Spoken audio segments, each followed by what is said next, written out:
Assalamualaikum warahmatullahi wabarakatuh. Salam sejahtera untuk kita semua. Nah, kawan-kawanku, anggota Dharma Wulan semuanya, tentunya semua sehat semua bukan? Marilah kita bersama-sama untuk memulai apa sebetulnya yang harus kita ketahui mengenai batik. Marilah kita mulai saja.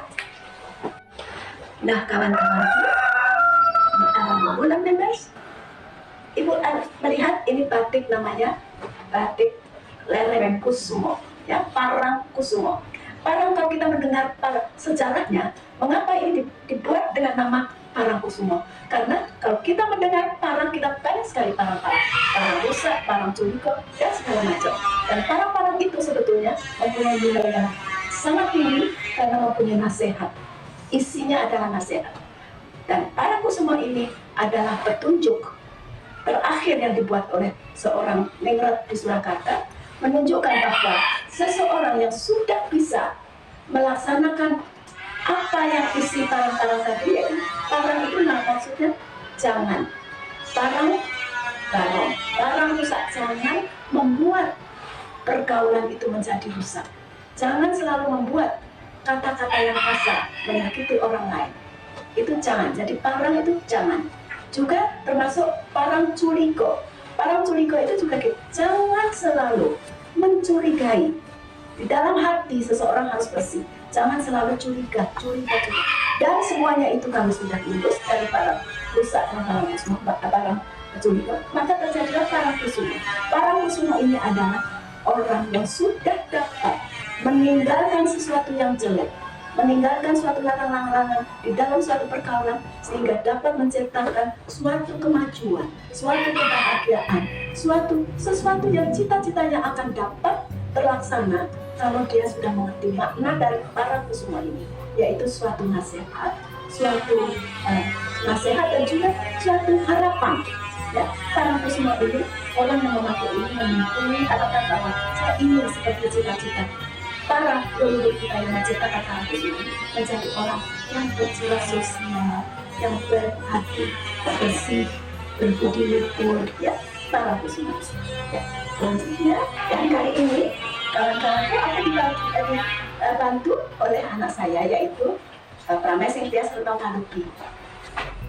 Nah, ini adalah garutan. Garutan ini namanya lupa saya, garutan kubus lawas. Garutan kubus lawas, ya. Nah, seninya luar biasa. Kenapa garutan kubus lawas? Karena itu ada segi empat, dan empat penjuru kita harus menjadi orang-orang yang menyembah pada Allah Subhanahu wa Ta'ala untuk menjadikan hati yang baik, berbudi luhur, dan sama dengan cita-citanya daripada parang kusumo tadi. Nah, selanjutnya mari kita lihat apa namanya? Sidomukti. Artinya jadi mukti. Mukti itu apa saja yang disuruh, apa saja yang didoa mohon, yang kita doa kepada Allah untuk mendapatkan sesuatu yang kita inginkan terjadi. Artinya diijabah oleh Allah Subhanahu wa Ta'ala. Oleh sebab ini bagus sekali kalau dipakai untuk para pengantin, ya.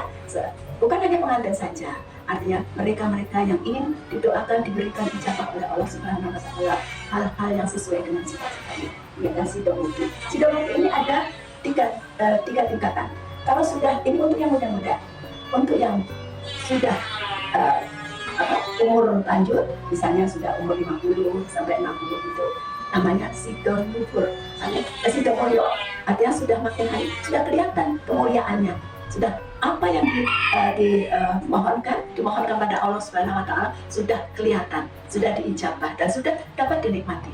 Nah, ini warnanya biasanya agak putih, ya. Kemudian ada lagi sidon luhur. Sidon luhur yang sudah sepuh-sepuh, ya, artinya ibu-ibu yang sudah, bapak ibu yang sudah sepuh-sepuh, kalau mau memakai sidon mulyo, sidon luhur itu bagus sekali, karena beliau sudah diluhurkan oleh cucu-cucunya, sudah bisa menjadi panutan dari generasi-generasi. Ya, apa lagi, Pak? Gedek Sumende. Gedek bahasa Jawa ini adalah produk dari Solo, ya. Gedek itu dari bambu, sedangkan bambu itu banyak sekali gunanya. Apalagi kalau di sini gedek itu satu bilik ya, bilik bisa dibikin untuk rumah ya. Oleh sebab itu kalau jangan terlalu disia-siakan. Dia sudah mau untuk dipakai apa saja, sudah menyerahkan diri untuk pakai saja, tapi jangan disia-siakan. Misalnya naruhnya asal saja. Oleh sebab itu sumende itu menyandar. Ya, ini adalah ibarat bambu yang sudah dibikin bilik. Nah, ini oleh pengarang pelukisnya itu maksudnya bambu jangan disia-siakan karena bambu itu luar biasa. Tentu kita semua sudah tahu kan, untuk rumah, untuk apa saja. Dan yang untuk senang-senang juga ada, untuk angklung, untuk suling, dan lain-lainnya. Ya, selain lagi batik lasem uji. Batik lasem, jadi ini dari lasem ya. Di sana dulu tempat banyak sekali Tionghoa ya, namanya orang mengatakan sini kota Cina. Nah, inilah hasilnya. Kunci itu tempat menyimpan. Ya. Tapi maksudnya bukan hanya untuk menyimpan supaya uang banyak, bukan itu artinya. Dengan adanya kunci, kita jangan malas, kita harus bekerja keras supaya dapat rezeki. Jangan malas supaya dapat rezeki, tetapi tetap kita harus mengerjakan dengan yang sebaik-baiknya. Ya, ini adalah kunci yang dimaksud. Ya, kita harus mendapatkan rezeki itu dengan halal. Nah, makanya kuncinya juga sudah dengan tutup. Ya, ini dari lasem.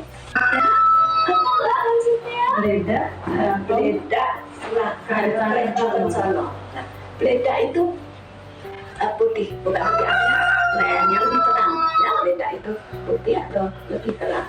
Kereta kencana, memang ini ada kereta kencananya. Nah, ya, kereta kencananya banyak sekali. Kereta kencana ini sebetulnya waktu itu diciptakan oleh leluhur kita yang dari Ngayogyakarta Hadiningrat. Tetapi oleh pola itu dicelup di Solo menjadi agak krem, biasanya putih. Nah, saya memilih yang krem, jadi terserah pada kita akan memilih. Tapi ini semua pulau-pulau, ya, kereta kencana. Begini maksudnya, kereta itu kan jalan, selalu menuju yang dituju dengan yang baik. Jadi jangan sampai kita naik sesuatu kendaraan dan ini dibayangkan bahwa ini kereta kencana. Tetapi kendaraan itu macam-macam. Kalau kita naik suatu kendaraan, tujuannya harus yang baik. Kalau kita tujuannya baik, tentu diberikan kelancaran. Nah, inilah doanya di sini. Ini diberikan macam-macam bunga, melambangkan doa-doa yang baik apabila kita naik suatu kendaraan. Di sini kendaraan aja dibayangkan kendaraan yang paling bagus. Kencana adalah emas. Ya. Nah, ini lagi, Mbak.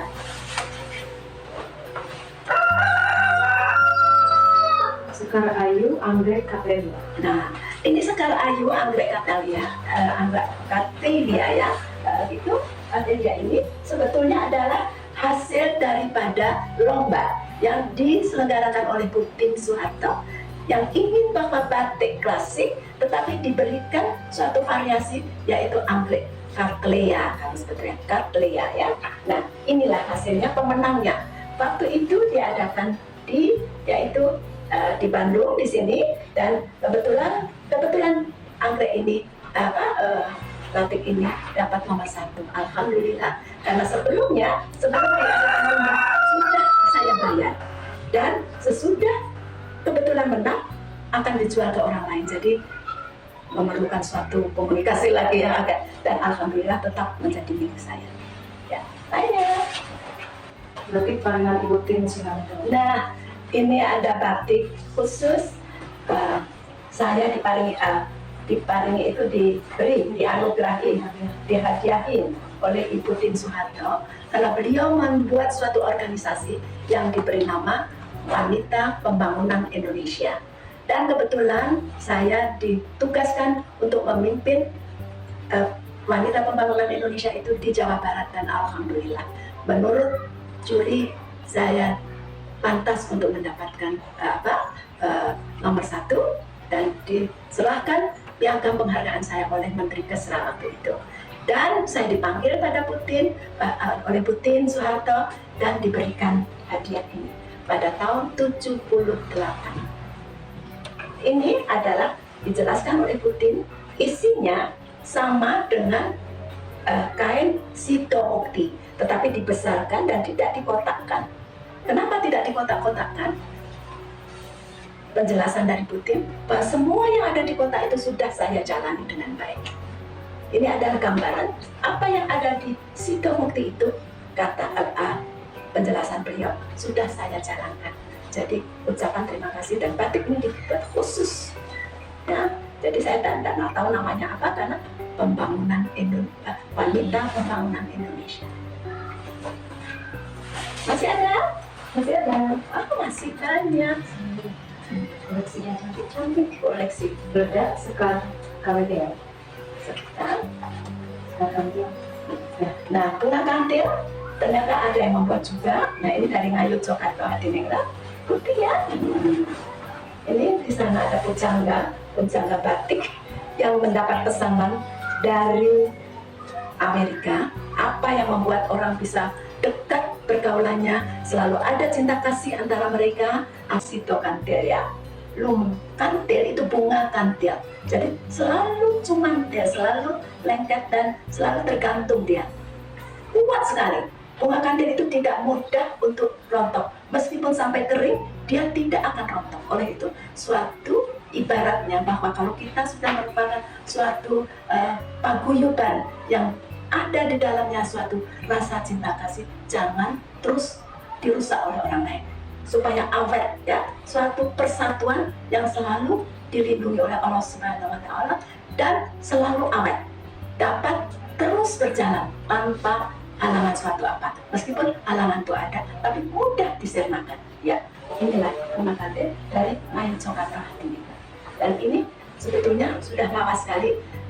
Cetakan ini ada tahun 63 dari Ngayut Jakarta Hadiningrat. Lainnya lagi masih ada Batik Selobok. Nah, ini ada batik Selobok, berakhir kehidupan kita. Selobok ini menggambarkan bahwa kalau ada yang meninggal, ini bisa untuk tatakan, ya, untuk selimutnya. Nah, apa gambarnya? Kotak-kotak. Kotak-kotak ini ada doa-doanya, ya. Mudah-mudahan beliau diberikan tempat yang terbaik di sisi Allah Subhanahu wa Ta'ala, ya, dimaafkan semua kekhilafan-kekhilafan dan semua doa-doa yang baik ada di sini, ya. Oke, yang lain ya. Batik Babon Anggrem Solo. Anggrem, babon anggrem, ya, babon anggrem itu, babon itu diibaratkan seorang ibu. Anggrem itu telurnya diangkremin supaya jadi juniornya, jadi kutuk-kutuk kecil-kecil itu ya. Dan ini diibaratkan seorang wanita yang sudah menjadi ibu tidak boleh lalai bahwa dia harus dapat menjadikan generasi penerusnya orang yang berbudi luhur, mandiri, dan tidak menjadi orang-orang yang salah asuh ya. Tapi babon anggrem ini juga menggambarkan bahwa seorang wanita kalau bisa mencari uang tidak jauh dari rumahnya, apalagi kalau bisa mencari uang di rumahnya. Jadi kita harus pandai keterampilan dan apapun sehingga kita mendapatkan rezeki tidak dari luar oleh anggrem, tapi di luar diberikan suatu lukisan-lukisan yang menyenangkan, ya, dari bunga-bunga yang ada di sini. Jadi sebaiknya perempuan kalau sudah menikah, sudah menjadi seorang ibu, coba lebih banyak memikirkan putra-putrinya karena dia harus menjadi urutan yang luar biasa untuk generasi penerusnya. Baik, masih galaran ya. Ini ya. Galaran itu panjang ya. Jadi kita kalau berpikir ya ini ya, panjang, jangan mudah putus asa. Nah, di dalamnya di sini ada lengkungan-lengkungan untuk memanjangkan sesuatu. Itu memang tidak mudah. Selalu ada halangan, tetapi tidak putus. Kalau kita mempunyai cita-cita, jangan cepat putus asa. Ini galaran ini. Kita harus bisa mencapainya dan bisa halangan-halangan itu dapat kita lalui dengan sebijaksana mungkin. Ya, ini galarannya, ini dari Solo ya. Saya jelaskan mengenai galaran tadi. Mari kita lanjutkan di tempat yang lain lagi ya. Semua koleksi saya.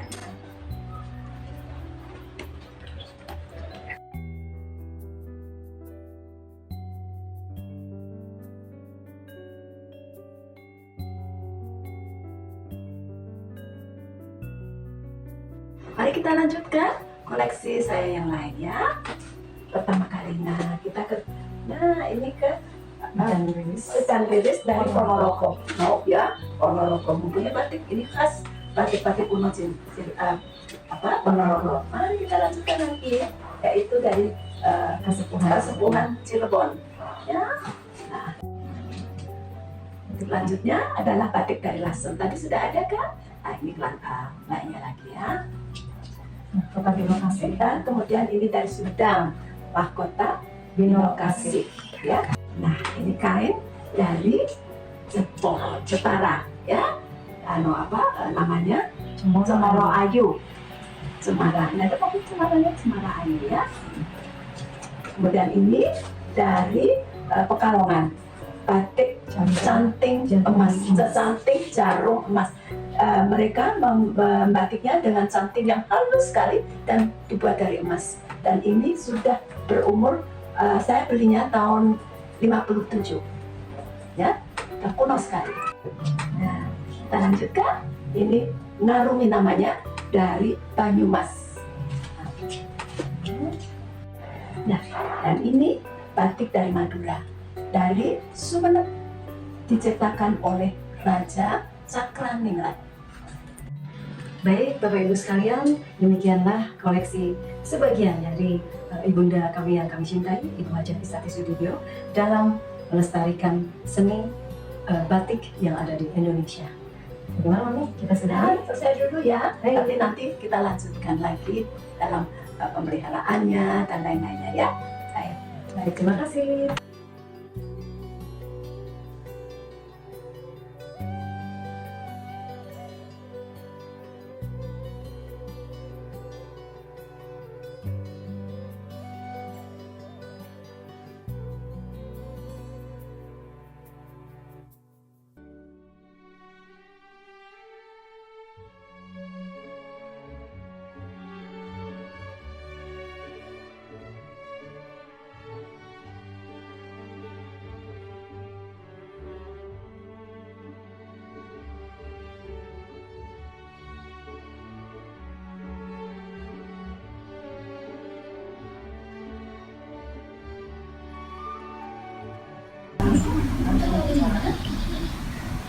Selamat pagi para pemirsa. Pada kali ini kami akan memulai bagaimana caranya memakai kain dengan sempurna. Oleh sebab itu ada beberapa teknik yang akan kita berikan pada ibu-ibu dalam kelas sekaligus pemirsa.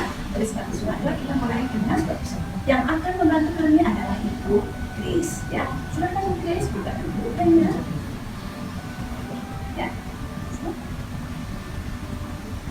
kita harus tekuk dulu, ya, merupakan segitiga. Ya, ini sepertiga daripada lebar dari kainnya. Lanjutkan. Nah, mari kita mulai dengan membalut badan kita dengan kain dengan benar. Ya. Buka kaki kita selebar bahu. Ya, selebar bahu. Ya, oleh ya. Karena memakai kain untuk putri harus dari kiri ke kanan. Jadi ada falsafahnya bahwa orang itu harus dari mulai nggak bisa menjadi pandai, dari yang nakal menjadi baik. Dan semuanya, jadi kebaikan selalu arahnya ke kanan. Oke, bagus, kita tarik terus ya.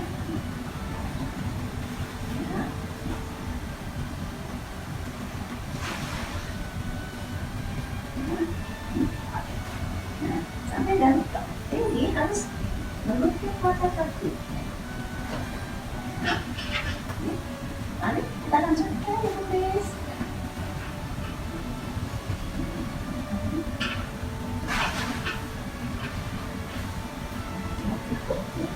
Pulungan kita buka, nah dibuka pulungan sambil menutup kakinya.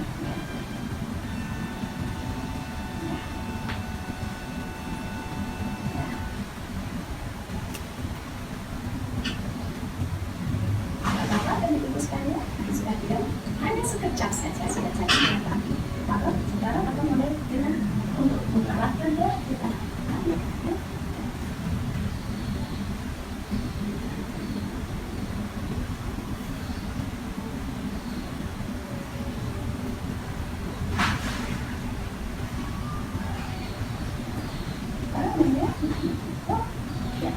Terus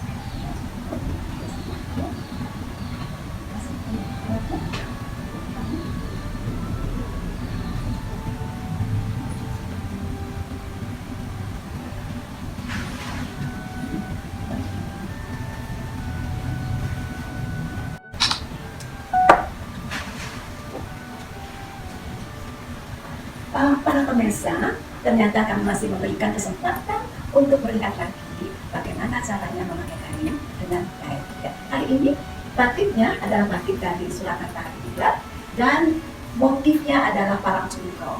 Parang, semua parang. Kalau memakai, karena kalau dari untuk pemakaian cara memakai kain untuk putri selalu dari kiri ke kanan. Oleh sebab itu, kalau batiknya batik leleng, lelengnya harus ke atas, naik ke atas. Terakhir harus naik ke atas. Ya, jadi jangan sampai lelengnya turun. Kalau pria dari sini naik ke atas. Jadi kalau pria dari kanan ke kiri, kalau putri dari kiri ke kanan. Ya, oke. Sekarang kita lihat untuk para hadirin bisa melihat pertama kali kita putar seperti tadinya saya bantu dulu. Nah, seperti tadi ibu-ibu dan bapak-bapak sekarang para pemirsa yang sangat saya hormati, dibentuk dulu, dibikin kita segitiga, ujungnya segitiga, ya, sepertiga dari kain. Ini untuk ukuran L dan extra L. Untuk L lebih tinggi lagi, ya, bisa kita ambil setengahnya, ya. Juga untuk S setengahnya. Jadi kita, ya. Baik, kemudian kita mulai seperti tadi. Nah, kita lingkarkan dari kiri, dari kanan ke kiri, ya, kalau untuk melihatnya. Jangan lupa tinggi dari rendahnya dan harus menutup pantat kaki, ya. Nah, itu sudah bagus. Jadi yang saya maksud ini levelnya naik, gitu ya. Balik. Oke, tambah. Ya.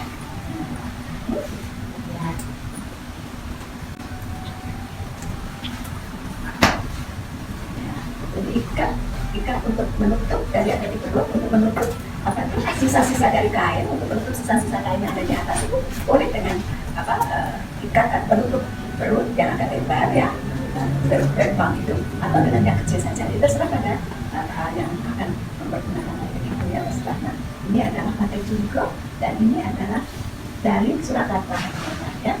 Oke, terima kasih hadirin para pemirsa yang sangat saya hormati. Mungkin sudah jelas dan nanti akan kita lihat bahwa waktu memakai seluruhnya perlengkapannya sudah dipakai dengan semuanya akan kelihatan lebih sempurna lagi.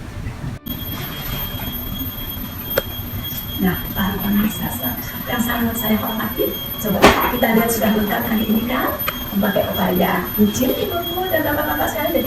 Jadi hairdressingnya kulit apa saja, ya.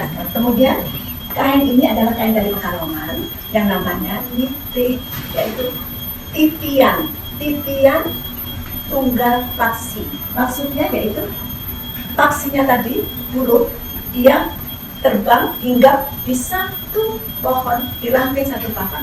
Titian adalah penaiki, ya, penaiki. Nah, ini adalah kain Pekalongan kuno. Artinya dibatiknya pada tahun 63. Motif ini dari Pekalongan, warnanya macam-macam dan hari ini kita sesuai dengan kebaya putihnya, dengan kebaya kucingnya. Nah, ini dipakai oleh Bu Kris. Cantik sekali Bu Kris, boleh muter Bu Kris.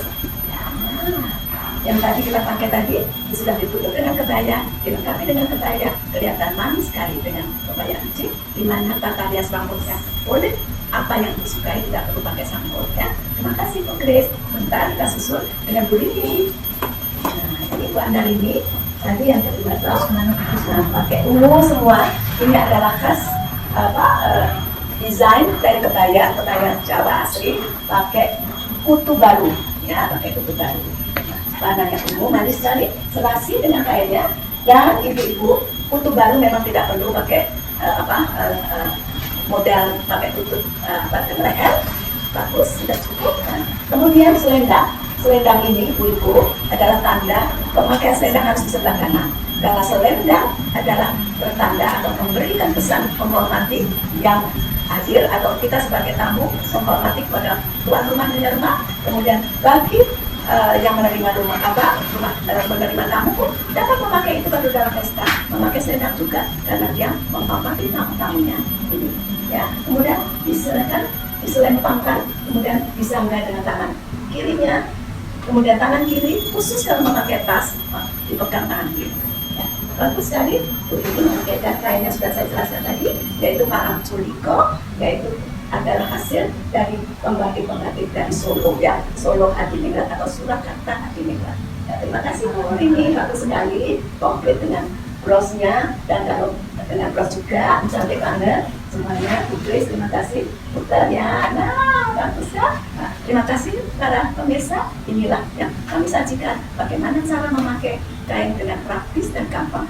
Dan kain, jangan dibiarkan kain itu kusut. Dalam memakai kain harus tetap halus, dan kalau dilepas kain itu tetap lurus, tetap bagus, halus, tidak kusut. Kalau dulu ada yang harus ditepuk-tepuk, dipakaikan, kemudian kusut semua. Sayang, karena kain ini kain kuno yang sekarang kebanyakan kurang digemari karena harganya agak mahal ya.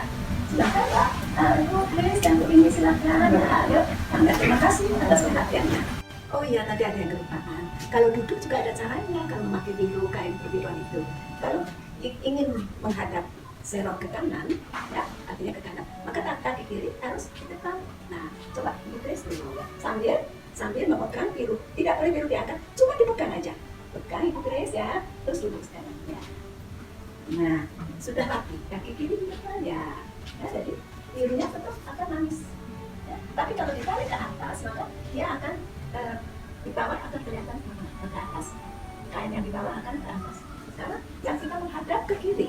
Ya, ibu dan ini. Nah, udah hanya dipegang saja. Ya. Nah, jadi begini caranya ya. Dan untuk tumpang kaki memang tidak ada ya. Tumpang kaki untuk kain cukup disilakan kaki saja sedikit. Nah, hanya begitu. Kalau capek ya, silang aja kakinya saja. Ya. Jadi istirahat. Yang ini ke depan dan tidak gitu. Istirahat saja, tidak ada tumpang kaki ya. Ayo gitu, saya kira cukup. Terima kasih. Nah, dan juga pada kesempatan ini, para pemirsa, batik yang saya pakai meskipun ini sudah diberi warna, aslinya dari Solo ya, namanya Sekar Jagat. Jadi motif-motif kuno, motif yang kuno sekali. Tapi kebetulan Sekar Jagat itu tidak dipakai untuk pahlawan saudaranya, jadi boleh dipakai untuk semua orang ya. Jadi saya memberanikan diri dan minta izin untuk bisa dibatik di Pekalongan dengan warna. Kemudian saya tambahin dengan bunga-bunga kecil di sini. Nah, jadi ini dari supply itu di Danau dari Segera dari batiknya adalah Sekar Jagat. Terima kasih Ibu atas perhatiannya, dan juga bapak-bapak yang begitu antusias untuk ikut memperhatikan seni batik yang kita sajikan. Nah, para pemirsa yang sangat saya hormati, maka selesai sudah apa yang kita tampilkan pada kali ini, yaitu seni pemakaian penggunaan batik tradisional dan yang tentunya tujuannya yaitu melestarikan seni budaya yang telah diciptakan oleh leluhur kita. Semoga apa yang kita berikan hari ini, kita sajikan hari ini bermanfaat untuk para pemirsa sekalian. Terima kasih atas perhatiannya dan sampai berjumpa lagi.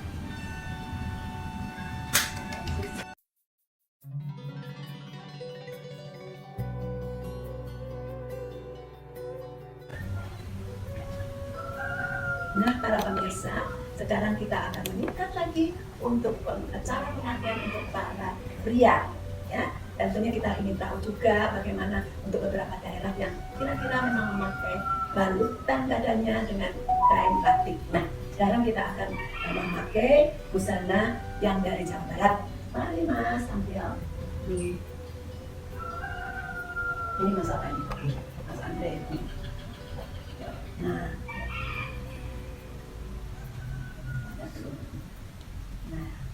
kita sudah membuat kain ini kita bagi dua, kemudian sekarang melintang dibagi dua lagi. Nah, bagi dua ya para pemirsa. Kemudian yang setengahnya yang di dalam kita bikin dua lagi setengah ya. Nah, mari kita mulai, kita ya Mas Andre. Nah, terus, nah kita kakinya lebar-lebar ya, lagi kurang lebih sedikit. Nah, baru soalnya kalau tidak dibuka kakinya nanti nggak bisa jalan.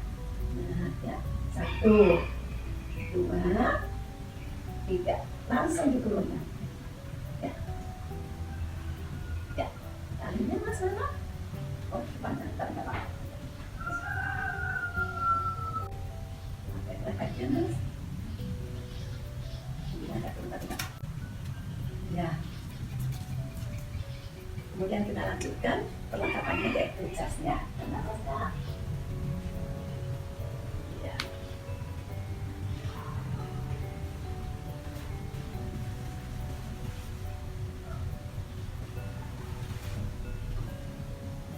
Nah, tapi yang mudah bergerak, tetapi mereka juga kalau yang sudah meningkat agak umurnya dan ingin untuk barangkali di dalam pemakaiannya ini untuk acara-acara resmi, misalnya mewakili sebagai saksi di dalam akad nikah dan lain-lain, maka kainnya akan memakai kain panjang seperti Jawa juga. Ya, para hadir, para pemirsa, baiklah cukup. Nah, sudah kelihatan kakak. Terima kasih Mas Andre.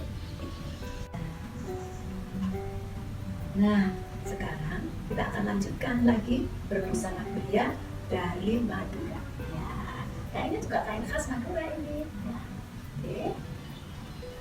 Seperti tadi dibagi dua dulu untuk satu tengahnya sudah, kemudian yang seperempatnya tadi kita bagi. Ya, ya. Oke, mari kita mulai mempergunakannya. Ya.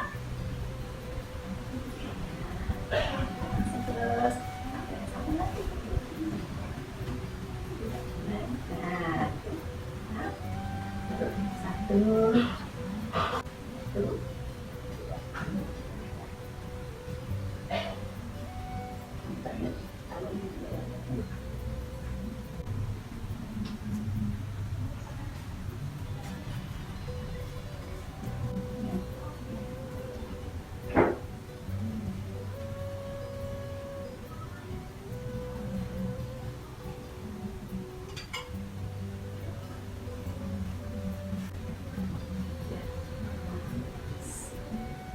Ikatnya,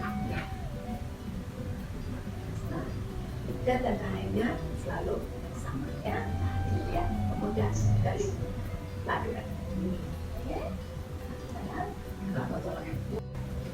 nah, mari kita lanjutkan lagi dengan suatu cara berbusana pakaian Jawa ya, Jawa Tengah tentunya. Nah, mari kita mulai dengan ambil kainnya dulu. Ini ternyata kayaknya itu namanya teruntum ukel papis ya. Ada sampai masuk. Ya. Satu, pasang. Ya.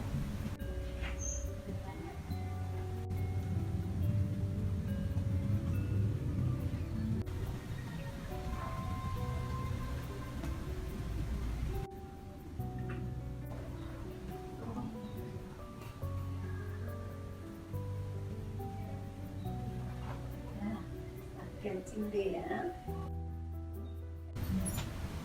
Satu.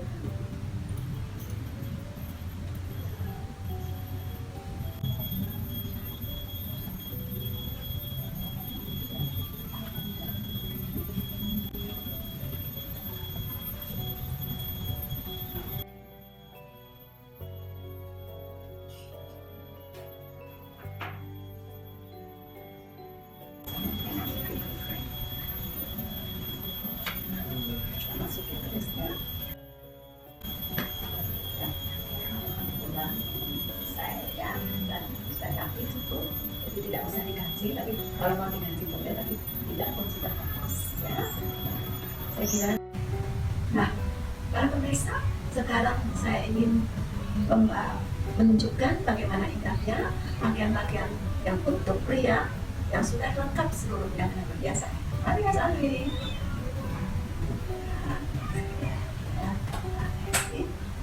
Sudah lengkap dan kain yang seperti dipakai ini biasanya bagi anak-anak yang anak muda atau biasanya mereka-mereka yang pemusik ya, pemusik kecapi ya, itu senang sekali kalau kainnya pendek seperti ini ya.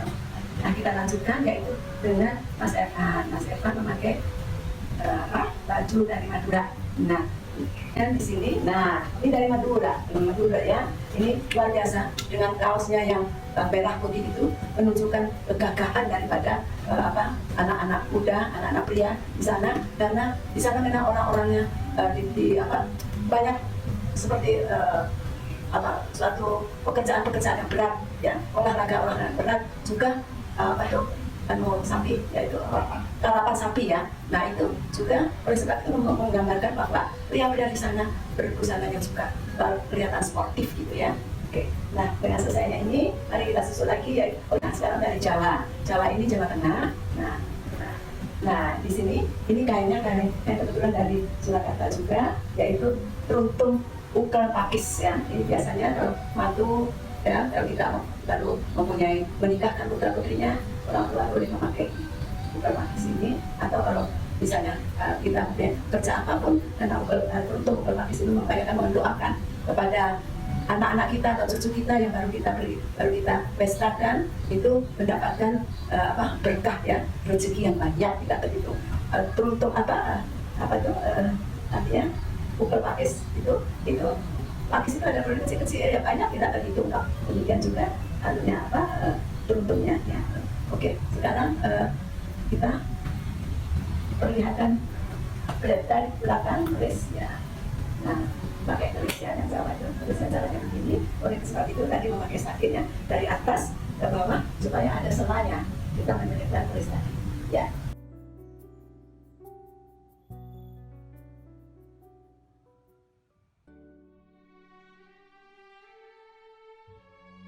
Perawatan batik klasik. Yang pertama, cara mencuci kain batik yang akan diperagakan oleh Ibu Lena dan Ibu Heni.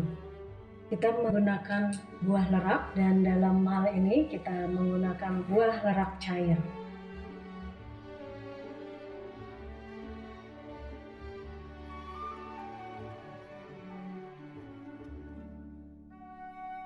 Ukurannya 2 tutup botol, dan untuk melarutkannya kita membutuhkan 4 liter air.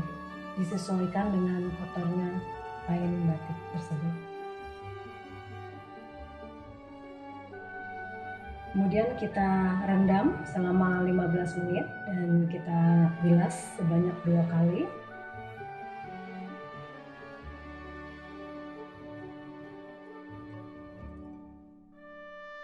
Dan cara memerasnya, kita tidak boleh memeras seperti baju-baju pada umumnya, namun dengan cara hanya meremas halus atau memijat dengan sangat-sangat halus.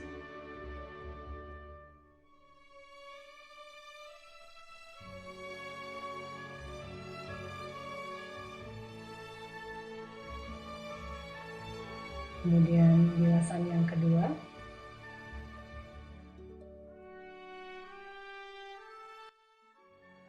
Kita pertemukan ujung kain batik dengan ujung terakhir. Masukkan ke dalam air bilasan dan kita peras kembali dengan pijatan yang lembut.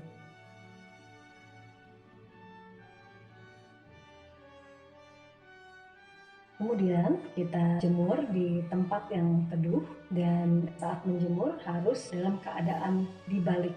Jadi motif yang depan harus di bagian dalam.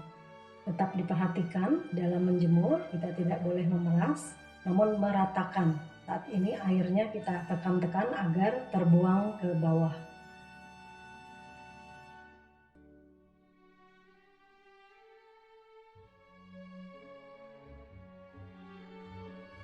Baik Bapak Ibu sekalian, selanjutnya kita masuk kepada materi meratus yang akan diperagakan oleh Ibu Rika dan Ibu Ratih. Apakah gunanya ratus? Gunanya untuk mencegah kain batik kita dimakan oleh nyamuk. Ratus dinyalakan sampai keluar asap dibantu memakai arang.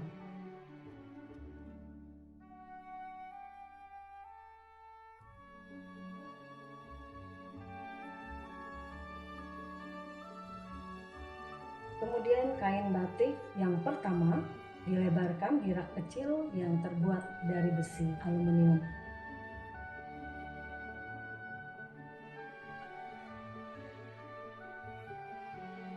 Kemudian batik yang kedua kita tutup di atas batik yang pertama.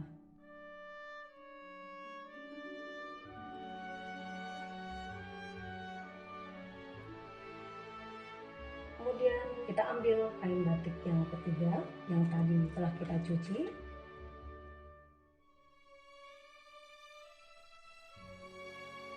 kemudian kita tutupkan di atas batik yang pertama dan kedua. Setelah rata dan tertata rapih batik pertama, kedua, dan ketiga, segera kita ambil ratus dan kita letakkan di bawah kain batik kita tadi.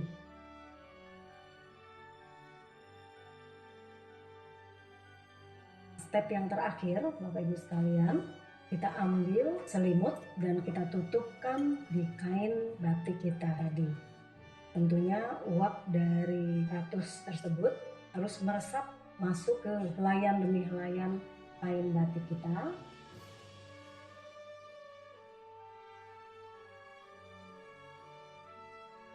Dan sebaiknya kita diamkan semalaman, kurang lebih 12 jam.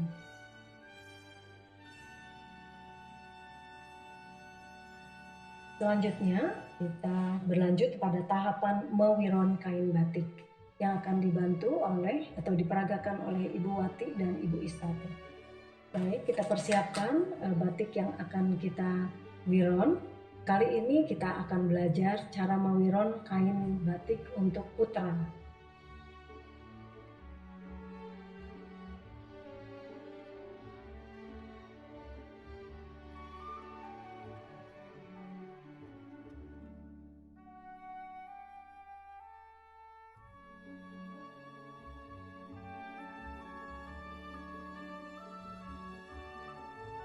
Untuk menyetrika kain batik agar lipatannya tetap rapi, kubuk bisa dipakai sebagai menghaluskan kain batik.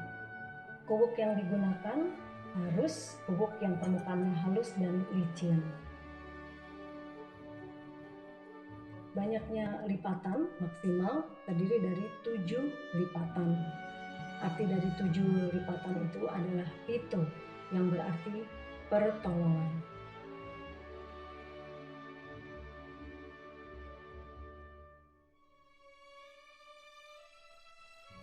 Kemudian kita gunakan klip pada lipatan yang terakhir atau lipatan yang ketujuh.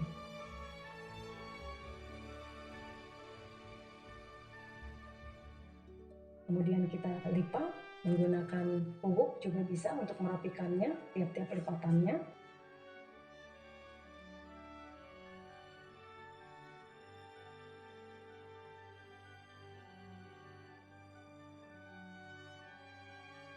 Dan terakhir kita pertemukan antara lipatan yang terakhir dengan lipatan yang tadi kita lipat. Kita satukan, kemudian kita ratakan. Setelah disatukan ujung kain dengan lipatan yang telah kita lipat tadi, kita ukur kira-kira sebanyak 5 jengkal atau 5 kilan, Bapak Ibu sekalian. Kemudian kita ratakan juga.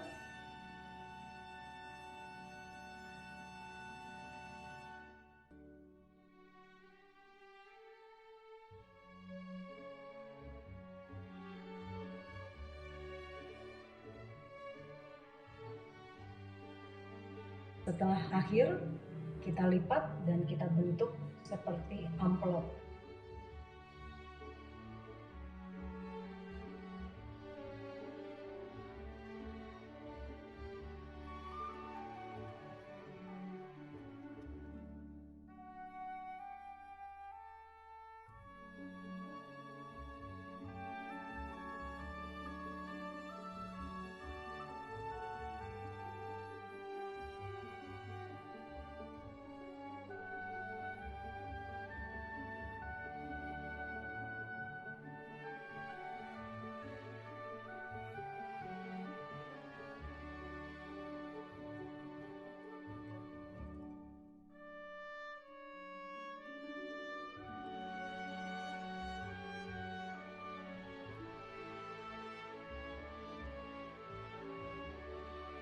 Dan untuk menjaga kerapihannya, kita bisa melipat kain batik tersebut dan diikat dengan tali sepatu.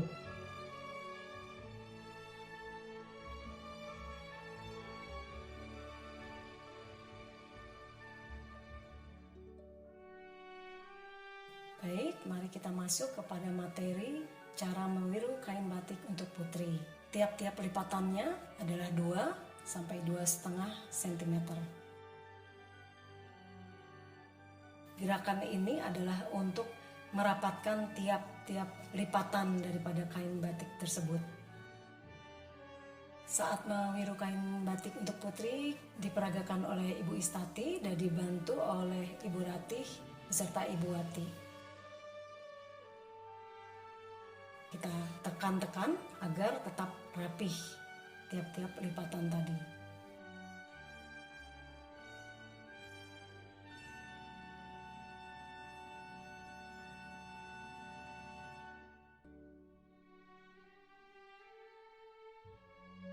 Jumlah lipatan 7, 9, atau 11 tergantung daripada size atau besar kecil si pemakai kain batik tersebut.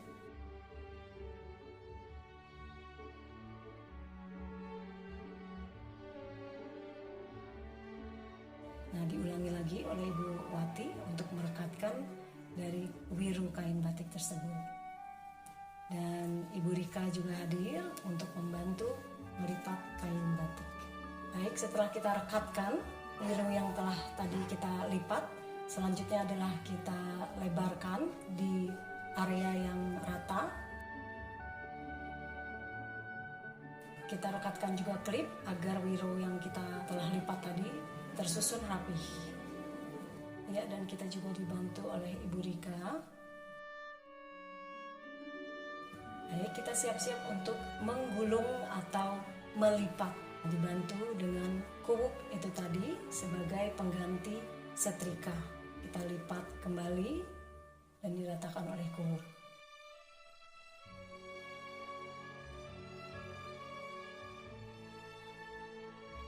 Terakhir, di ujungnya kita ukur sebanyak 5 jengkal.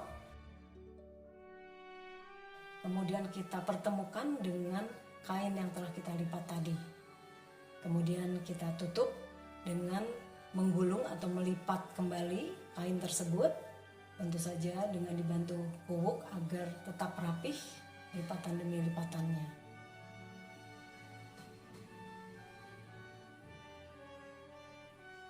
Kita terus melipat dengan dibantu kuwuk sampai batik terakhir dengan lipatan kecil yang bisa disatukan dengan gulungan yang pertama.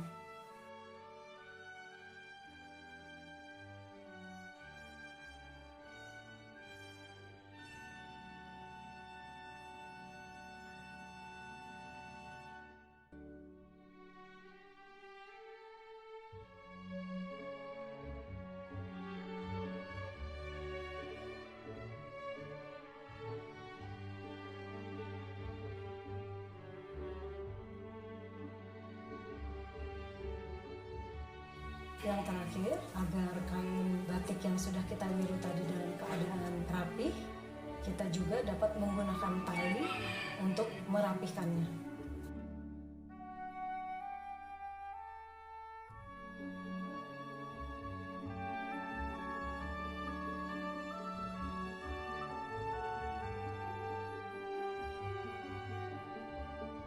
Baik, demikianlah perawatan kain batik yang dapat kami sampaikan. Semoga dapat bermanfaat untuk Bapak Ibu sekalian.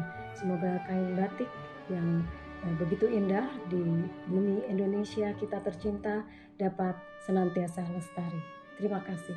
Salam hormat kami, Ibu Hajah Istati Sudibyo.